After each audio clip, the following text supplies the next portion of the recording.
Great. Yeah. Okay. So, my name is Toke Brestisson. I'm a psychologist and researcher at the National Center for Arts and Mental Health, where we sometimes also, I think, work with daydreams and reverie. We do at least work with creative writing groups for psychiatry users, which is also why I'm really happy to chair this next panel on languages of illness and healing. And some practical notes: we've got 4 wonderful speakers. We've also got quite a tight schedule. So we'll ask the presenters to speak, and then the next will follow, and we'll wait with questions to the end, where we'll open the floor. And I think that's the practicality of it. Now I'd like to introduce the first speaker. Oh, and also just so you know, we've asked the speakers to keep the presentation to between 15 and 18 minutes. I'll make a sign when you've got 2 minutes left, and then we'll try to I'll have the non-enviable task of enforcing time, just so everyone knows that we'll try to keep the schedule. Okay, so I think I'd like to present the first speaker, which is Junko Kitanaka, Professor of Medical Anthropology in the Department of Human Sciences at the Keio University at Tokyo. Junko's book, Depression in Japan, Psychiatric Cures for Society in Distress, has won 5 awards, including the American Anthropological Association's Francis Hsu Prize in 2013, and it's translated into quite a lot of languages. So people, even non-native speakers, I think, in English can find an edition that might suit them.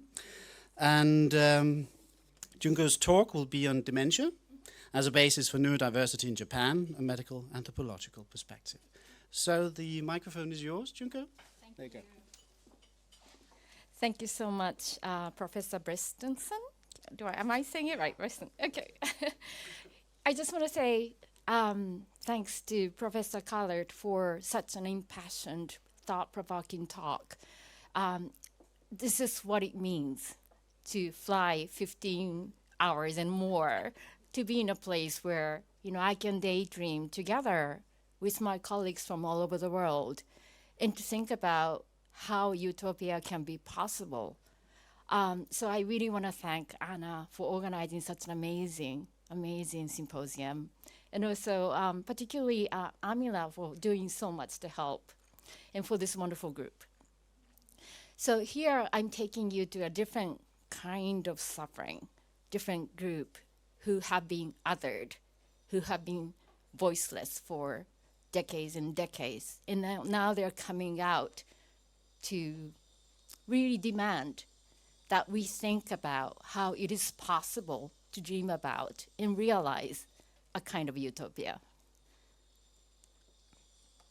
So this is the work that I've been doing. I have worked on depression for years, and then now I have been increasingly working on dementia, and also another project touches on youth mental health. And again, this talk this morning made me realize, made me think about the work of psychiatrist Viktor Frankl, who really showed that the global mental health crisis now is really a normal response to abnormal condition. And today's talk about dementia, another crisis. In an age of increasing obsession with the healthy brain, excuse me, how can we talk about the brain in psychiatry in a way that fosters understanding and empathy? How can we begin to care for the brain in a way that does not alienate those who already suffer from neurobiological diseases, such as dementia? These are questions that people are beginning to grapple with in Japan, which currently stands as the world's #1 super-aged society. With 1/3 of the population already over age 65, the number of people afflicted with dementia exceeds 6 million, and those with MCIs, mild cognitive impairments, 5 million. Anxiety about cognitive decline looms large as the media features stories about people with dementia being forgetful, delusional, and hallucinating, while committing such seemingly incomprehensible acts as wandering far away from home or driving against traffic on the highway. In response, the government has mandated dementia screening for anyone over 75 renewing their driver's license. Large corporations offer brain MRIs as part of their annual health checks for their employees, resulting in a growing number of people in their 50s and 60s, sometimes in their 40s, rushing to a memory clinic in panic after discovering atrophy in their brains. With national calls for prevention, early detection, and early intervention for dementia, many people are beginning to pay close attention to their cerebral health, driven by anxiety for their future. This increasing obsession with the healthy brain raises questions about what it does to our sense of self and the societal scope for empathy, particularly because the neurobiological model of personhood, an extreme version of which claims that we are our brains, has been shown to have detrimental side effects. First, contrary to prior expectations that the use of this neurobiological model, equating personhood entirely with the brain, would help reduce the stigma attached to mental illness, stigma seems to often increase as people then regard psychopathology as a brain disease, something inherent, unpredictable, and dangerous. It can be further stigmatizing as the model locates the problem within the individual, shifting people's attention away from important relational societal factors. Secondly, current neurobiological knowledge remains partial and falls far short of fully explaining and or resolving psychiatric disorders.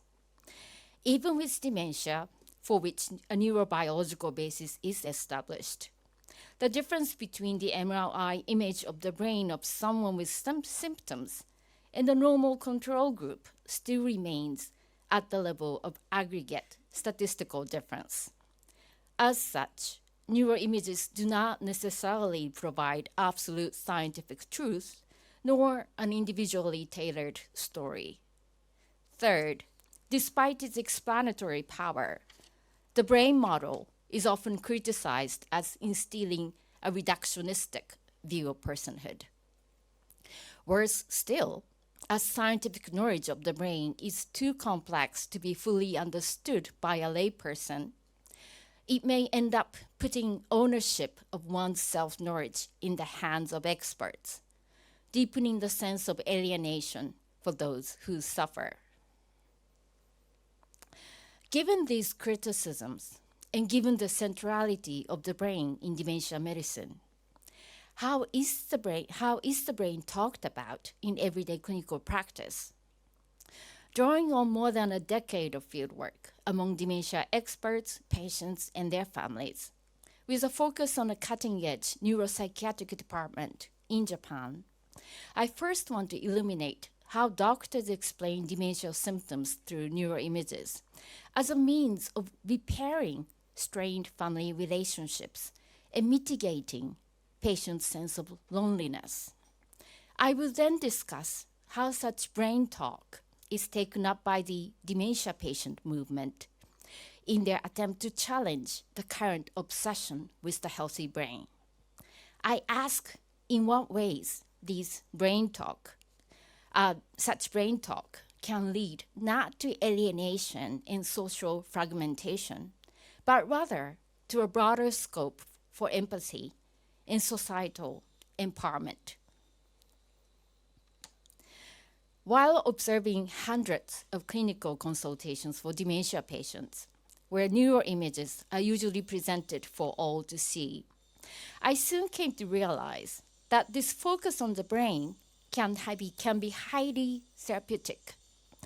This is particularly true for patients and families who rush to a dementia clinic worried that the patient's whole personality has gone wrong. For them to be reassured that what has gone wrong is not the whole person, but is rather strictly localized in a particular region in the brain, seems to bring great relief.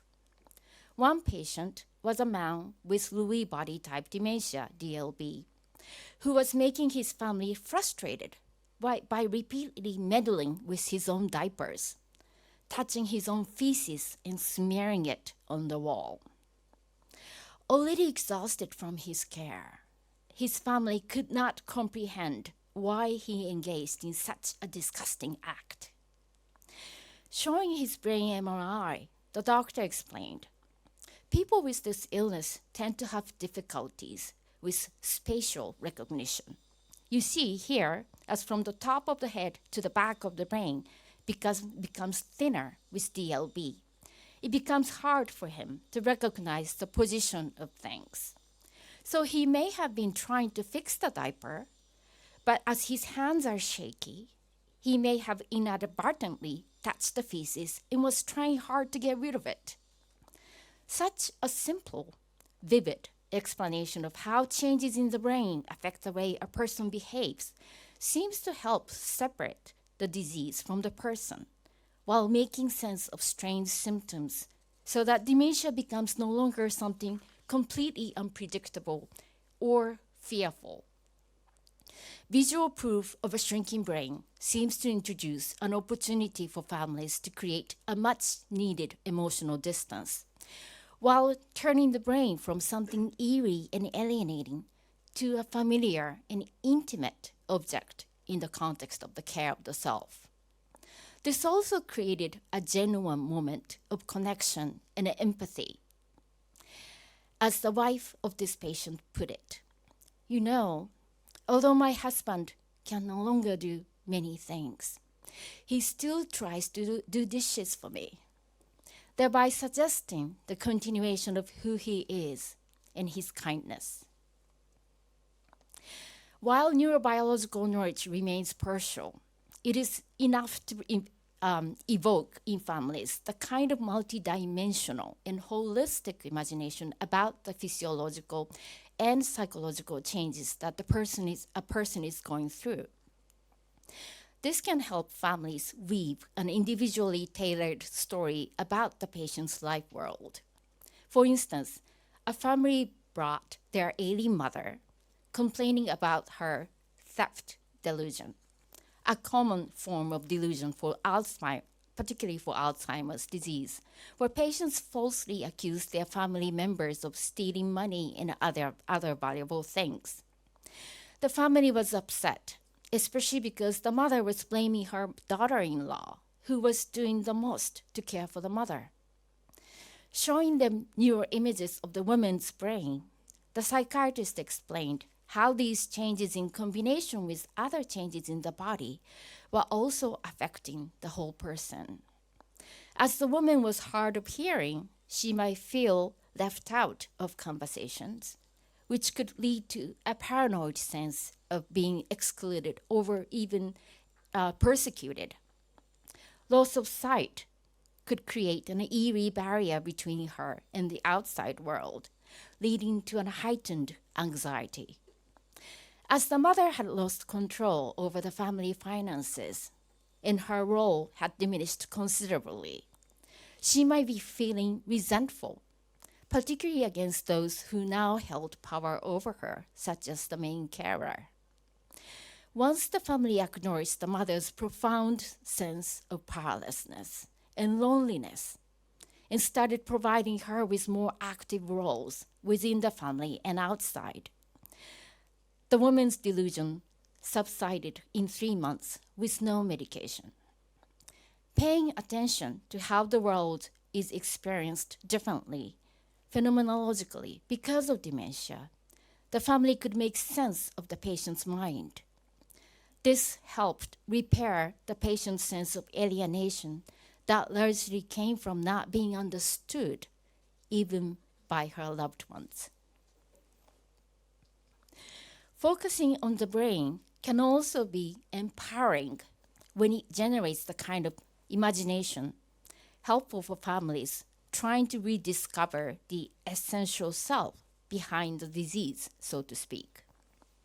Again and again, I've seen families look at neural images, surprised at the scale of atrophy or the signs of stroke hidden in the brain, and begin to say things like, "You know, doctor, at the time when the strokes happened, father was going through a hard time at his company, or mother was working so hard at the time," as if to say that the scars inscribed in the brain are testimonies of their loved one's silent suffering. Even then, accepting dementia is often a long-lasting process, and it does not quite work like psychotherapy in the movies, where contradictions accumulate to the crisis point, and then a cathartic moment brings resolution.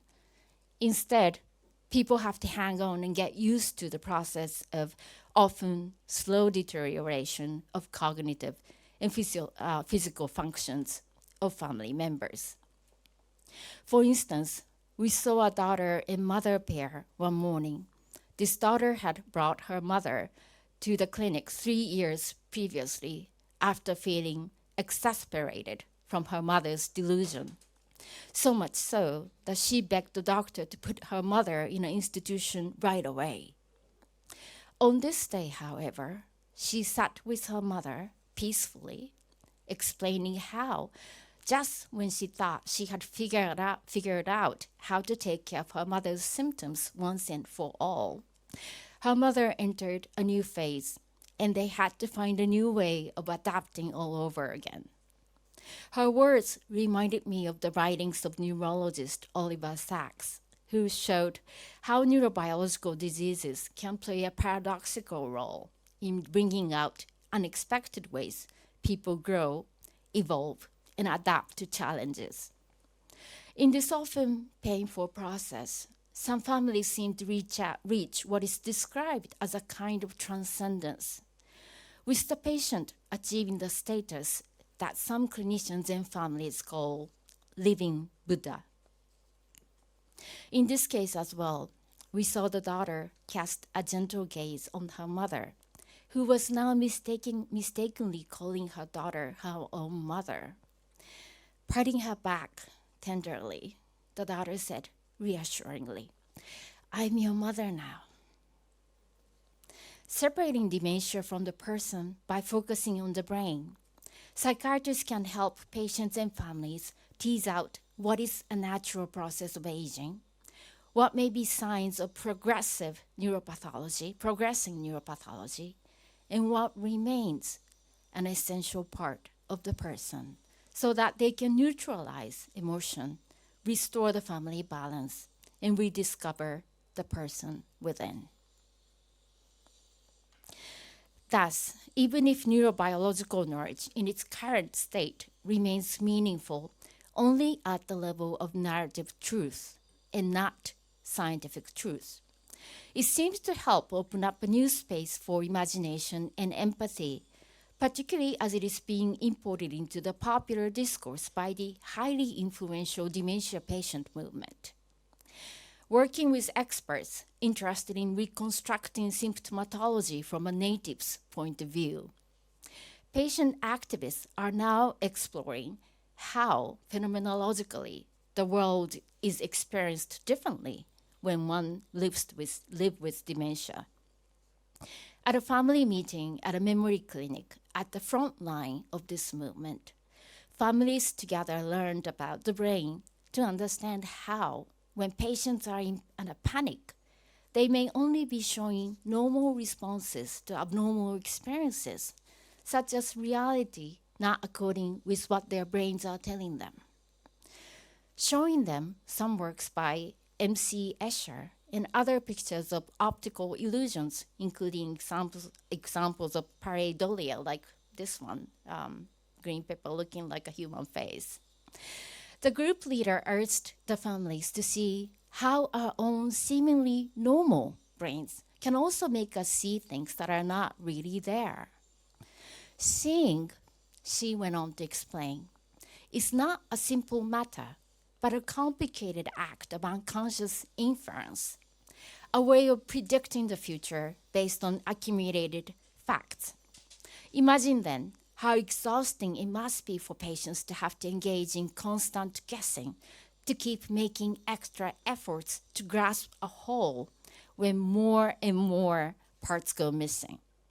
What one remembers or thinks one remembers is a small percentage of the vast range of possibilities. And so is dementia. What people with dementia do not remember is only slightly different from what others do not remember, but how this small fraction matters so much when we live in a society designed for normal memory. The dementia patient movement has combined such narratives with brain images to produce best-selling books like How to Navigate the World of Dementia, a kind of travel guide for the world of dementia, modeled after Lonely Planet guidebooks, with graphic illustrations of the brain in the style of maps of Disneyland. The movement is also trying to go beyond the traditional disease categories by working with those with other psychiatric disorders such as autism, depression, schizophrenia, and higher brain dysfunctions. Together, they are discovering the commonality of neurobiological disorders, discussing their lowered levels of working memory and losing control of their emotions, for instance. They also demonstrate how perfectly healthy people can also occasionally experience psychotic symptoms through brain anomalies that can happen to anyone, anytime. And this is the last slide. Last year, the dementia patient movement successfully established in Japanese law the epoch-making Basic Act on Dementia to promote an inclusive society, challenging the prevailing obsession with the healthy brain, pointing out how the pandemic has shattered the illusion of absolute control of health. They critique the hype around prevention, featuring pseudoscientific cures for dementia, arguing that such obsessions may have paradoxical effects whereby the very pursuit of cerebral health creates the conditions for other psychopathologies like anxiety and depression to flourish. Indeed, as more and more people with dementia continue to live independently, with some successfully continuing to work at their jobs, the Japanese experiment with dementia care that promotes neurodiversity will be a test for how radical our capacity for empathy can be. Thank you.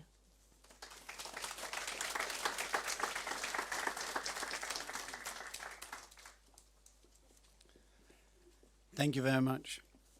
I think the idea of the intimacy of the brain will definitely stick with me. I think in quite an amazing way, this will lead also the idea of what is on the verge of normal and pathological to our next talk, Ariel Swyer, who's a PhD student based at Durham University's Institute for Medical Humanities and Psychology, writing up her thesis right now on the experience of hearing voices outside of the context of illness. Apart from her academic work, Ariel has also worked with voice hearers in clinical settings, including Columbia University's Liber Recovery Clinic and Soteria House in Vermont. And the title of Ariel's talk will be Realities Like This Living, Breathing Tapestry, Understanding and Misunderstanding Spiritualist-Mediums in Non-Clinical Voice Hearing Research. So, the microphone is yours. Okay, thank you. Thanks so much for having me here. So yes, I am in the final couple of months of my thesis, so please forgive me if I don't know where I am. So yes, my name is Ariel. I am based at Durham. I'm very lucky to have the wonderful Angela Woods as my PhD supervisor. And today I'll be speaking about some of my work on an area called non-clinical voice hearing. Uh-oh, how do I? There we go. Thank you. Yes, and how it both understands and misunderstands spiritualist mediums. So this talk is a glimpse into my attempts to grapple with the ways in which psychology has attempted to capture the unruly experience of hearing voices. So I'll start with a little overview of the field of psychology that I'm sort of addressing and sort of speaking back to in my work. So this is called non-clinical voice hearing. So we'll start with, what is non-clinical voice hearing? Well, voice hearing, or hearing voices in the absence of a clear external stimulus, is a form of what psychology calls a hallucination. Voice hearing can take place in the context of conditions such as schizophrenia. It can be drug-induced. Many people also hear voices when falling asleep or waking up. It can also take place in the context of religious experience. And just to note, this is why I tend to use the word voice hearing rather than hallucination, because, of course, we don't want to sound like we're sort of explaining away religious experience. And voice hearing can just be part of daily life for some people, taking place in ordinary waking consciousness outside of the context of disorder. We call this non-clinical voice hearing. So non-clinical voice hearers are those who hear voices regularly and don't meet criteria for disorder. On the flip side, the word clinical voice hearers refers to those who hear voices in the context of disorder. Over the past several decades, there's been a great deal of psychological research interest in non-clinical voice hearers and their experiences. In particular, there's interest in trying to understand their relationship with so-called clinical voice hearers. Do they lie on a continuum with clinical voice hearers, for instance? The hope is that by learning about non-clinical voice hearers, we could develop new coping strategies or therapeutic supports for those who struggle with voice hearing. A lot of this work has compared clinical and non-clinical voice hearers and tried to sort of identify similarities and differences across groups. This research is generally based on areas of interest to clinical literature, such as controllability of voices, how frequent they are, how distressing they are, whether they're more like thoughts or are more voice-like. Now, one problem is that although there is evidence that around 1% to 2% of the population are non-clinical voice hearers, it's quite difficult to recruit them for studies. Voice hearing is deeply stigmatized, and they definitionally aren't seeking treatment for voices. So how do we find them? This is where the spiritualist-mediums come in. In voice hearing research, many studies have actually been recruiting mediums, sometimes known as psychic mediums, as non-clinical voice hearing participants. These mediums, whether they officially affiliate with it or not, draw on the language and concepts of contemporary spiritualism. This is a religion in which it's believed that you can communicate with spirits of the dead. Mediums communicate with the dead in a variety of ways. Some are clairvoyant, you may have heard that word, for instance, and so that means that they can see the dead, but some are clairaudient, which means that they can hear the dead. So a lot of voice hearing research is looking at clairaudience, at clairaudient mediums, as essentially a different interpretation of voice hearing, a sort of framework for hearing voices. There is this idea that spiritualism offers a normalizing framework for voice hearing. So basically, there's been a lot of this research that's recruiting these mediums. In some of this research, there's a focus on the fact that they're mediums. But in other research, it's not really commented upon apart from as a procedural detail in the participant section, where we see that participants were recruited through advertisements in psychic magazines or spiritualist churches. And I'm interested in how this is interacting with and shaping our understandings of non-clinical voice hearing. So as part of my doctoral work, I conducted qualitative interviews with people who had previously participated in psychological research as non-clinical voice hearers. This interview was designed to explore the phenomenology of voice hearing, as well as the ways in which these experiences interact with participants' lives more broadly. I didn't specifically set out to interview mediums. But because so many non-clinical voice hearers are mediums, and I was interviewing people who'd been in research before, many of my interviewees were mediums. So I interviewed people who'd participated in research at 3 different universities, King's College London, Durham, and Yale. So these were folks who were based in the US and UK. Today, I'm going to talk about a few ideas that ran through my data, with particular regard to the places where we see interesting points of tension, overlap, and what I'm sort of thinking of as productive collisions between mediumship frameworks for voice hearing and psychological frameworks for voice hearing. I'm going to touch on 2 ideas, which I am calling spirit worlds, or the spatial logics of voices, and varieties of spirit communication. So we'll start with spirit worlds. I became really interested in this idea of the worlds that voices live in and come from, this sense of voices existing in another place or another dimension, as this participant describes it.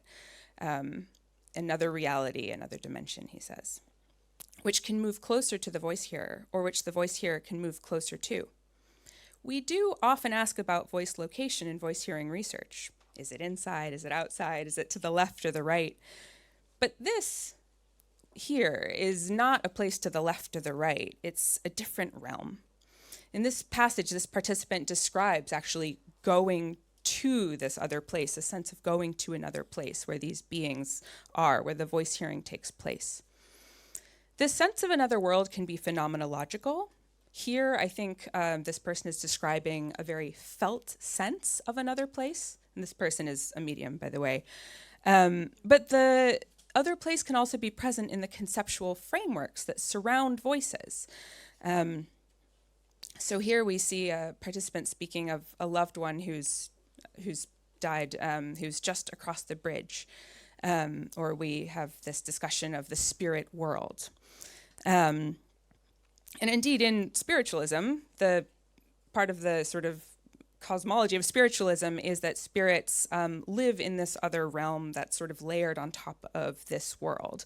And this was actually one of the primary ways at the origins of modern spiritualism that spiritualism differentiated itself from Christianity.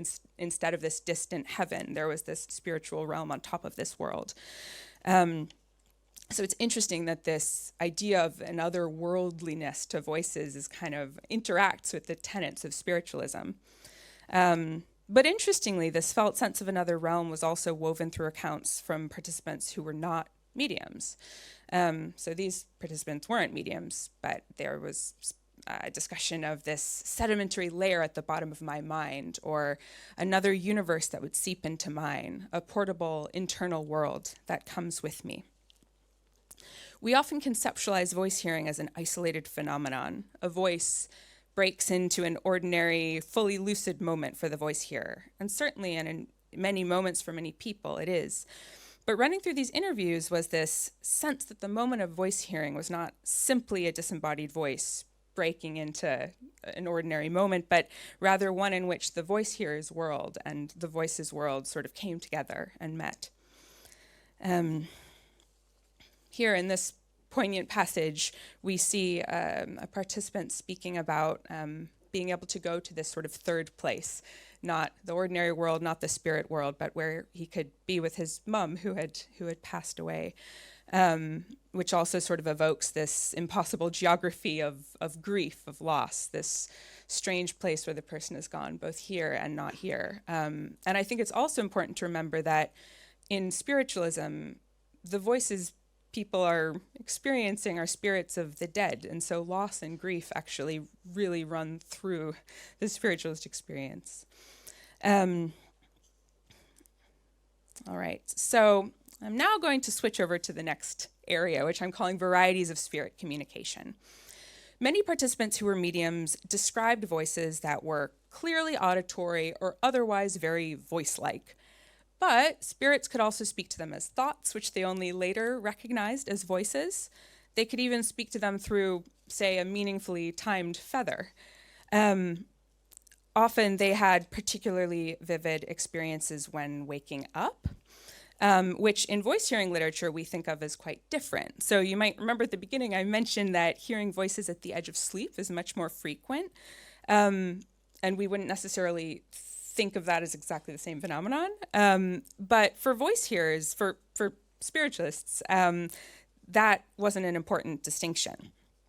It's the same participant communicating, whether it's at the edge of sleep or not. So here we have a passage where a person speaks of having this kind of vivid experience of actually seeing someone one morning when she's waking up. And then years later, her spirit guide identifies themselves and says, that was me.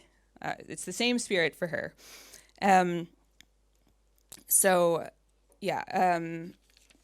Here's another example of people sort of discussing different ways in which spirit communication comes through.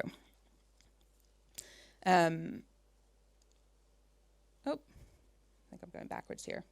There we go. That's the right slide. So here is another type of variety that I think is interesting. For mediums, often hearing the voices of spirits is something that is intentionally chosen. They might say only communicate with spirits when they have actually worked to get into a state where they are performing readings for people, where they're sort of intentionally communicating with the spirits. Again, that is something that we don't necessarily capture in standard voice hearing research. We may ask someone, how many times a week do you hear voices? And when I was interviewing mediums, they would say, well, it depends on how many readings I'm doing that week. So again, this is sort of completely overlooked. And that is potentially quite important, not just because if you're choosing to hear voices, it's going to be less disruptive, but also because I think from a sort of psychology perspective, we might look at a description like this, where this person is sort of meditating and getting to this sort of place intentionally where they're hearing voices as potentially having different underpinnings, right? There could be different cognitive mechanisms at work here. But just to confuse or complicate things further, here we have a passage, this person, Julie, obviously these are pseudonyms, by the way, who is not a medium, describing a similar experience. She says, I'm walking alone in nature, and sometimes something really facilitates my ability to shift into a different state of mind. It's very sort of sensory, tuning into your sense. She's using very similar language. Now, I throw this in just to say that as much as we can't get too comfortable with the idea that spiritualist voice hearing, clairaudience, is the same, we also can't get too comfortable with the idea that it's completely different. So it does really keep you on your toes. All right, so why does this matter? What are the implications of all this? So I think there are a few things. Firstly, we see places in here where straightforwardly, I think, the spiritualist voice hearing experience is just not being captured and perhaps actively being misrepresented by the standard ways in which we usually measure voice hearing. So the fact that participants describe a variety of phenomenological experiences, all of which are in the category of hearing spirits, has implications for the ways in which we measure the basic properties of voices. When participants describe spirits speaking to them, they may not be interested in or thinking about distinctions in how auditory the voices are, for instance. After all, for psychics, as one participant put it, which is in the title of this talk, reality is like this living, breathing tapestry, and it can speak in many different ways. So for voice hearing researchers, this has implications in terms of how we measure things. We should probably think about which properties go together, for instance. So as an example, based on these findings, I asked, in a study I did afterwards, I asked participants to separately describe voices that came on spontaneously and voices that they sort of chose to tune into. So I had them fill out different descriptions of those two different kinds of voices. And that's probably something that we should think about. But I also think that this just points to something broader, which is that there may be overlap between clairaudience and what voice hearing researchers think of as voice hearing. But it's not simply a different word for the exact same phenomenon. The boundaries of the categories are slightly different.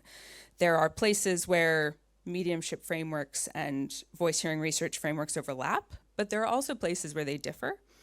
And I think that attending to these overlaps and differences can be incredibly productive. So this brings me to my next point. Along with misunderstandings, there are also places where there are some really interesting aspects of spiritualism and voice hearing that we end up overlooking when we just ask the same questions over and over again about how distressing it is, how frequent it is, etc. So this idea of the worlds of voices is still rather speculative, but I think it raises really interesting questions about the phenomenology of voice hearing overall for everyone, not just for mediums. For voice hearing, this is interesting because this sense of another world could be gesturing at some alteration of thought and perception that goes beyond hearing a voice, a sense of having moved into or towards another state of consciousness when they're hearing voices. Unusual experiences of thought and perception beyond voice hearing are a well-documented feature of clinical voice hearing, but we don't normally consider the possibility that there's some version of this in non-clinical voice hearing as well. This was not unique to mediums, but it is interesting that when we look a little more deeply into spiritualist thought, this idea of a spirit realm, which exists on top of this one, is present in the concept of a spirit world. So perhaps, just as in voice hearing research we go, clairaudience, the concept of clairaudience normalizes voice hearing. Perhaps the concept of the spirit realm normalizes this kind of difficult to describe experience of a different state. So basically what I'm arguing with that is that we ought to take the worldviews of spiritualists, who, after all, we're basing a great deal of this research on, more seriously. So I hope that overall this demonstrates the ways in which there are both tensions in these frameworks, but also the fact that attending to these points of tension and looking at and grappling with the messy sort of complexities of this can be incredibly productive. So I'm ending with this quote from a medium describing her experience with spirits in the spirit world that I think also works really well when we're thinking about bringing together voice hearing research and mediumship. And I'm also ending with this painting, which I love, by Remedios Varo, who herself interacted with spiritualism, because I think it sums up, it both evokes the experience of communicating with spirits, I think, but also it reminds me of conducting a qualitative interview where there's a voice hearer, perhaps, and a voice hearing researcher sitting across each other at a table where you've got this kind of whirling, wild mess between you, and you're sort of trying to articulate what it feels like to be having this human experience. And it's sometimes just in motion and very difficult to do, but still quite exciting. So thank you.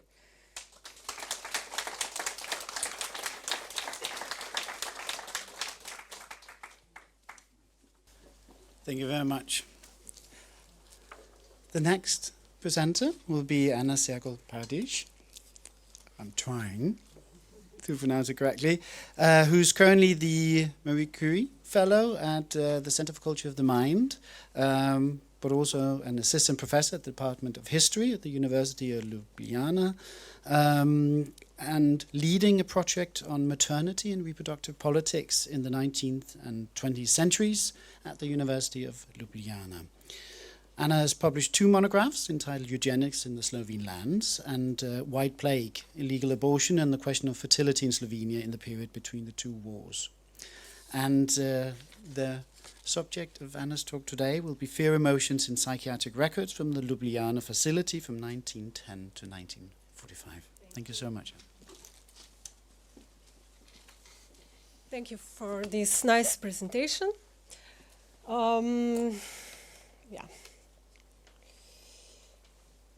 The paper aims to investigate how emotions of fear and anxiety were reflected over time through different political upheavals, especially during both world wars, using the medical records from the psychiatric facility in Ljubljana, present-day Slovenia, spanning the years 1911 to 1945. In this period, the territory of present-day Slovenia, where this facility was situated, experienced significant political upheavals, from being part of the Austro-Hungarian Empire to being, in a larger part of the Kingdom of Yugoslavia after the First World War. In the 1941, Slovenia was occupied by Axis powers during Second World War, leading to the establishment of various puppet regimes and resistant movements. During that time, a civil war erupted. The Slovene partisans emerged as a significant resistance force, fighting against Axis occupation and collaborationist forces. In May 1945, the conclusion of World War II marked the incorporation of Slovenia and also Ljubljana into the Socialist Federal Republic of Yugoslavia.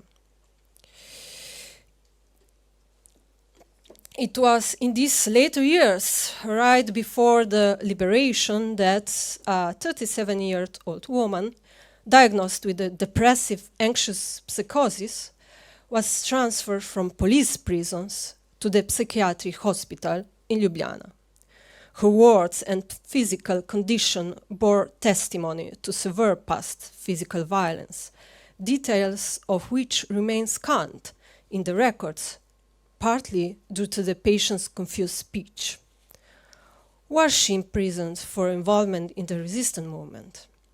She expressed profound distrust toward the physicians whom she believed to be disguised policemen. Similarly, she harbored hostility towards fellow patients who she suspected of being spies.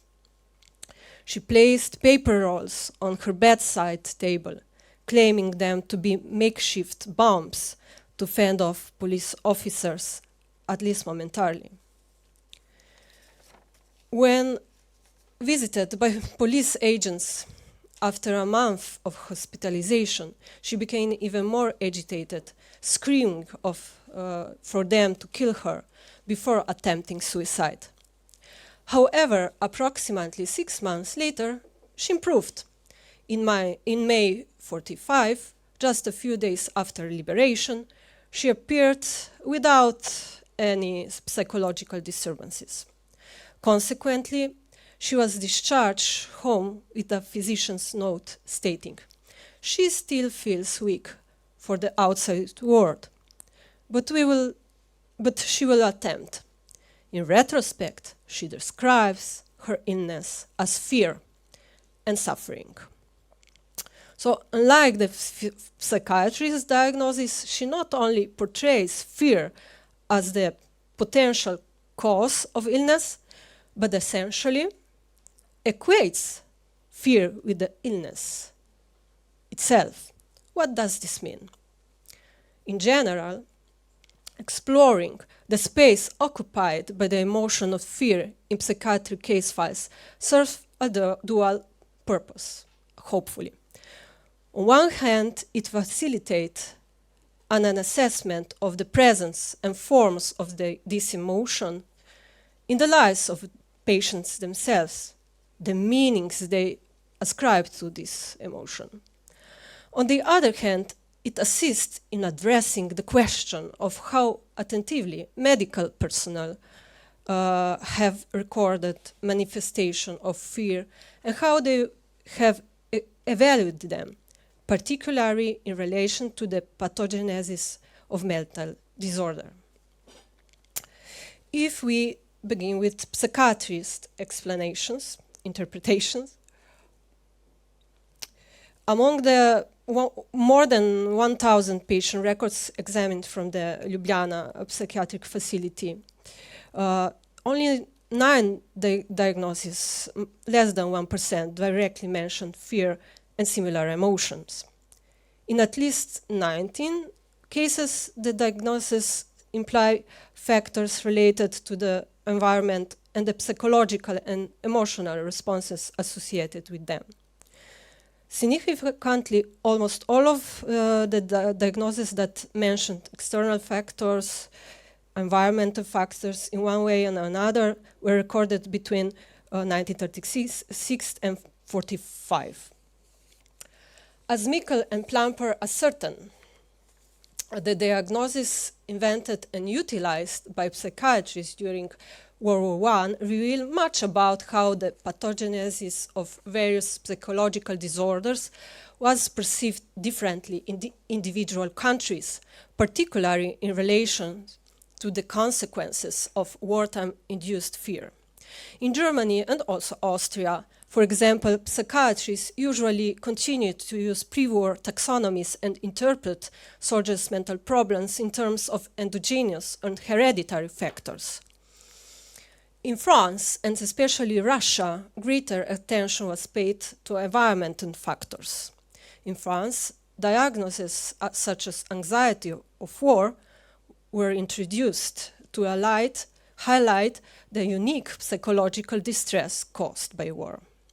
Slovenian psychiatrists from the period under consideration specialized in psychiatry at Austrian universities, so it is not surprising that they followed Austrian or German models of explaining psychological disorders at least until the late 30s, when, as sources indicate, they began to adopt slightly different interpretations, more focused on environmental factors. This is evidenced not only by the aforementioned individual diagnosis, but also by somewhat more detailed descriptions of patients' experiences in the patient records themselves, whereas all the records were more focused on describing patient hereditary histories and physical characteristics. Furthermore, from 41 onwards, the more open recognition of psychogenic factors in the onset of mental disorders was influenced by the traumatic experience of occupation and civil war, to which I will return later. Nonetheless, also other patient records occasionally describe the emotions of the hospitalized individuals, and fear emerged as one of the predominant among these emotions. But what were supposedly their triggers, the triggers of these emotions? The imminent death threatening both soldiers and civilians may have been perhaps the most significant, though not the sole, trigger of intense fear during uncertain socio-political times. As a crucial initial catalyst for mental distress, the frightening uncertainty individuals faced upon sudden separation from significant others was revealed in many patient records. Separation, especially during wartime conditions, was followed by a series of varied and sometimes intricate circumstances, and also triggered by very diverse, sometimes unforeseen fears, which were simultaneously a reflection of the entanglement in the emotional culture of the era under construction. The most common cases involve, of course, parents who were deeply frightened when their children were called upon for military service, arrested, or died during both wars. Another typical example related to separation involves cases of refugees who lost touch with their families. For instance, in 1918, a 20-year-old nurse was admitted to the psychiatric hospital in Ljubljana. She arrived as a refugee with her family from the part of Slovenian ethnic territory that was annexed by Italy after the war. Later, she became separated from her relatives. During her stay in the hospital, She was haunted by the fear of abandonment, longing to reunite with her family at their rural home, even though she knew they were suffering there. Similarly, soldiers' fears were sometimes directly related to parting ways with their loved ones. For instance, among the records from the World War I period, we find the case of a man conscripted into army who was particularly disturbed by the thought of leaving behind several children, a heavily pregnant wife, and an ill mother incapable of managing the household. The tears shed by his family upon his departure were repeatedly described to hospital staff as irritating. It can be presumed that by using such terminology, he attempted to displace emotional detachment from sentimentality, which did not align with his self-perception as the head of the household, a role he was unable to fulfill due to his departure at that time. In other cases, fear after separation was at least partially an expression of distrust in the solidity of the romantic relationship, with this distrust again arising from now insecure masculinity in wartime. One such case involves a farmer who was conscripted into the army in May 1915, but did not participate in direct combat. Instead, he worked on the railway. He described the work as exhausting. In the autumn, he fell ill, and he was subsequently transferred from one Austrian psychiatric hospital to another. He continued to experience difficulties after the war. According to his wife, he was always healthy and a good husband and father before the war. However, after the war, he underwent a significant transformation. He began to physically abuse his wife and children. He complained that his wife, who now had to manage the entire household, was squandering everything, and he accused her of infidelity.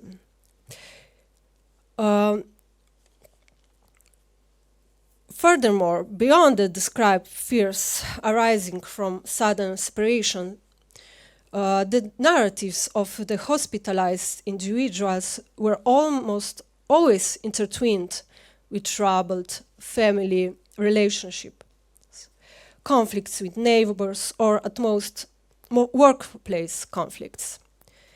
The ward in which the thoughts of Ljubljana's patient revolt remained relatively limited. Fear was not directly linked to broader social-political events, although these events were undoubtedly burdensome at the time and surely indirectly contributed to mental distress. An exception in this regard is a small group of individuals who came from more, I would say, cosmopolitan environments and were more attuned to political events. Some of these individuals had already expressed fears regarding the impending Second World War before it erupted in the Slovenian territory. During World War II, the menacing, however, at least until 1941, when the war turmoil directly reached this region, patients in Ljubljana were far more commonly haunted by the evil spirits than by political enemies, especially in cases where their feelings of fear were closely intertwined with guilt and shape. For example, we have here sentiments expressed by a 24-year-old postal worker who was admitted in Ljubljana in December 1950. She believed that evil spirits were using her, turning her into a snake, and anything she touched became impure. She considered herself the devourer of the whole world, asserting that even God was annihilated because she had consumed him. According to the psychiatrist, she reproached herself for an unnatural, probably too pronounced longing for men. However, even her mother claimed she greatly exaggerated. While she did socialize with officers during World War I, it was always in a platonic manner. During World War II, the menacing enemy assumed a more human face. Particularly stressful for civilians were the arbitrary arrests by the Italians or later Germans. In connection with this of those is the fear of death, torture, and similar.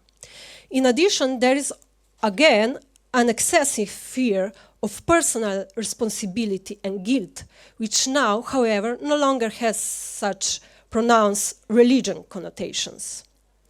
There are numerous examples of patients who believed that their small mistakes in relation to the enemy had dramatic consequences, not only for themselves, but also for their loved ones or the entire community. An illustrative example in this regard is the case of a 34-year-old farmer who was admitted in August 1943 with the diagnosis of psychotic disorder. Her problems began when a month before the Italians in her village began collecting people for interment. She began to say that she and her family would also be taken away because she had not provided the authorities with accurate information about her relatives. Allegedly, she did not report her mother to the authorities. Then everything started to hurt her, and she did not report, and she couldn't eat or sleep. She went to the river to die. In the psychiatric hospital, she continued to claim that she had killed everyone in her village because she did not report the mother. She was discharged, completely cured, however, a year later. According to the psychiatrist, she came to recognize her delusional ideas and interpreted them as expression again of internal fear and horror. So why was this fear associated with responsibility, this feeling of guilt, so common among patients? This is an open question. And this precisely during World War II, when the wheel of history was undoubtedly turning more independently on the desires of ordinary people than ever before. Was this simply due to the general characteristics of the development of individual psychological disorders, influenced by the environment atmosphere of uncertainty? Or was this constant fear of a fatal mistake simply fueled by awareness of the terrifying disciplining surveillance that was not enforced by the occupier but also brought about by the specific circumstances of civil war? Every smallest act of betrayal, innocent lie, could realistically have unforeseen consequences. Or were these delusions a result of a deeper sense of guilt that while others were forced to go to death, patients were spared? Perhaps the obsession with the idea of the importance of one's own mistakes was an indirect consequence of the need of people to at least superficially assert influence over their own destiny in a time when their lives were so hardly dependent and constrained by broad historical events. Thanks. Yeah.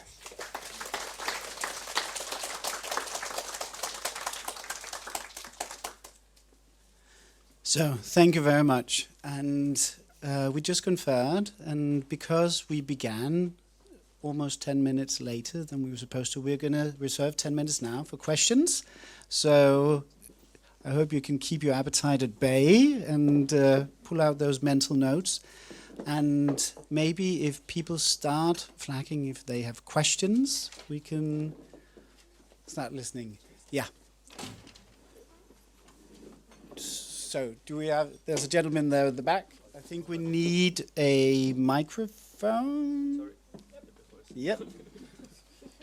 Great.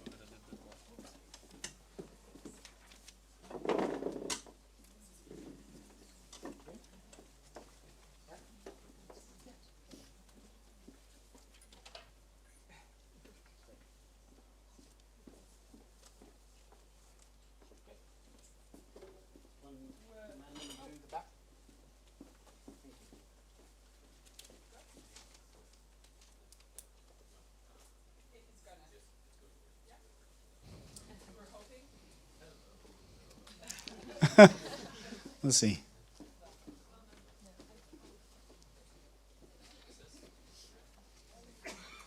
I think you can have this one. Try that. Oh, that works. Thank you. Yes, I wanted to ask Ariel a couple of questions, methodological ones. One is, of course, the long history. The history of mediumship is a history filled with fraud and hoaxing. So you're dealing with a group of people who at least are connected to that history. How did you resolve that in your research?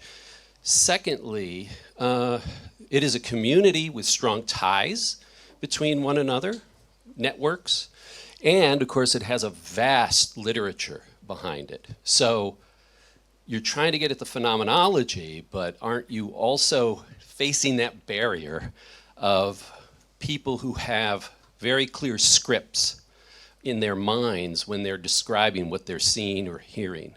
I'm just wondering about that. Thanks. Yeah, should I answer?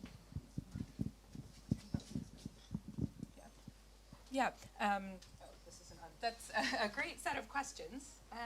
Is this working? Nathan? Oh, there we go. Yeah, so thank you so much for your questions. Let's see. So first of all, I think you brought up, the sort of history of fraud in mediumship. And yeah, that is actually a question that does come up in this field. So I'll begin. This is perhaps kind of an invasive answer, but for the interviews, I was actually interviewing people that had previously been in research. So at least there, I kind of had people who'd already sort of been vetted, basically. So, some studies do include questions to sort of try to rule out people that are actively lying. You can usually see pretty clear differences between someone who's making up experiences of voice hearing and someone who's telling you at least what they experience. Secondly, I think it is the case that with sort of psychology broadly, we are generally kind of relying on what people describe to us. And we do, at a certain point, just have to accept what they're saying, basically. I think that with mediums, a lot of these people, the previous research they'd been in had involved fMRIs and pretty extensive testing. And so at a certain point, you kind of have to go, well, they've gone through all that. Also, a lot of the people, like, within spiritualism, at least in the UK, I think fraud is a discussion within the community, and people do have to sort of go through trainings and get sort of qualified by these boards. And I think the other thing is that with voice hearing is quite stigmatized. So I think as much as there is this kind of a reason to say that maybe you are hearing voices, there's also a reason to want to differentiate yourself from voice hearing. And I think, yeah, it's interesting to kind of try to disentangle the association between fraud and mediumship, because I think some of that also ties into views of like Romani and traveler groups and sort of like historical prejudice against them. I'm not saying like that's, that's completely where your idea comes from, but I do think there are these kind of, there's a stigma that's associated with being a medium that I think is sometimes based in, prejudice. Okay. Yeah, I think if you have just a closing comment. Oh, yeah, sorry. So, man, I've actually forgotten your other question. I'll come back to that. Yeah, great. So, and see down there. Great, thank you. I have a question to Professor Kitanaka. So my expertise is more in China, but I have a few questions that I think relate to the broader East Asian region. So you talked about the brain, the notion of biomedical notion of the brain, both as somehow reassuring and liberating for patients and their families, but also as quite reductionist. And on that second point, I'm thinking about the notion of the heart or heart-mind. In Chinese, Shin, in Japanese, I believe, kokoro. I wonder if that notion is ever evoked within the context of dementia, because in East Asian approaches, the heart-mind is this nexus within a person that encompasses thoughts, feelings, the spiritual side, and also a person's broader embedment in the social network of relationships. I wonder if that perhaps is a concept that can transcend this reductionist notion of the brain. And secondly, very quickly, you mentioned this idea of a living Buddha, of a person with dementia as a living Buddha, so sort of a spiritual aspect to the experience of dementia. That makes me think of a talk I listened to a while ago. It was a psychiatrist from a Chinese hospital, from a unit specializing in dementia, mentioning this Taoist notion of the return to childhood, that as you get older, you become a child again. It's like a cycle, and that's a positive thing. That's there is a spiritual side to it, and I do wonder if that ever plays out in the narratives of patients and their families in Japan. Thank you. Thank you for wonderful set of questions. In terms of the last point, living Buddha, I feel like I don't really have to go back to Japan or to Asia in particular to find those themes. I see that in Christianity, and I see that in other parts of the world where the idea is that you return. You return to a whole. You cycle back to where you come from. But in Japan, this might be even more sort of instilled more firmly, because traditionally, when you turn 60, you're gifted with a red vest to symbolize the return to childhood. So you've always, lived your life like searching for secular success. And at 60, you're supposed to abandon all that and begin to cultivate your spirituality. But that was sort of a privilege that was only enjoyed by the, sort of aristocratic, like upper class who could afford to retire in that. Especially because the population is shrinking, like we're worried about our pension. So we have to continue to be obsessed with secular happiness. But so that idea, I'm finding that it's quite universal, but definitely a striking theme within Asia. And the same thing I think can be said about the mind and the heart and kokoro in Japanese. I gave a talk to a group of neurologists and psychiatrists, and that my talk sort of got them to a heated debate about where the essence of the person resides. And this founding father in neurology in Japan was, saying that's my lifetime goal, to find the essence of the personhood. And I think it's somewhere in there. It's in my dream to find it, but I haven't been able to quite. And then the psychiatrists were saying, I think kokoro, the heart, or the spirit, or whatever it is, resides somewhere in between. So, even within psychiatry and neurology, there are essence of, the question of where that is. And so, kokoro definitely is a spirit and heart, and the essence of the person is talked about by psychiatrists themselves all the time, but they don't know where that is. The last question, I think, reductionism. So just to say that I don't really find reductionism. I often find the sort of criticism, biomedical reductionism, to be sort of partly a fantasy that like generated and reproduced and resold by us. So, I mean, it's definitely there. Like, it's definitely like a Soviet model of, psychiatry and a laboratory model that you keep finding in neurology. Like, there are certain models of human personhood that does recreate that kind of reductionism. But if you look at clinical medicine, I'm often struck by how the social is inscribed, how psychology comes back, how holistic it is. And it's just that we don't really have a means, we don't really have a language to capture the complexity of what's happening in the clinical world or in the scientific world. So that's how I feel. Thank you. And I think if anyone has a final question for Anna or Anna, that would be great. Yes? Who had there?